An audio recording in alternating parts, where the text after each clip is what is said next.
In today's video, I am going to teach you how to rename your trading account on Pepperstone. To begin, make sure you are already logged in to your Pepperstone secure client area. Once you are inside your account, look to the left-hand side of the screen. In the navigation menu, click on Trading Accounts. This will open the section where all of your trading accounts are listed. Next, choose the correct account type. You will see separate tabs for live accounts and demo accounts. Click the tab that matches the account you want to rename. This will help you make sure you are editing the correct trading account. After that, find the specific trading account you want to update. Take a moment to confirm that you have selected the right one. When you have located it, look for the settings icon on the account card. This is shown as a small gear symbol.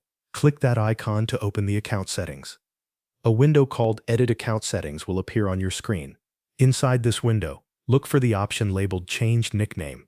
Click on it to begin editing the current nickname for that trading account. You will then be able to type in a new nickname. Enter the name you want to use for the account. Make sure the nickname is clear and easy for you to recognize later, especially if you manage more than one trading account. Before saving the change, review the new nickname carefully. Check the spelling and make sure it is exactly how you want it to appear. Once you are satisfied, click Submit to save the update. After submitting the new nickname, close the Edit Account Settings window.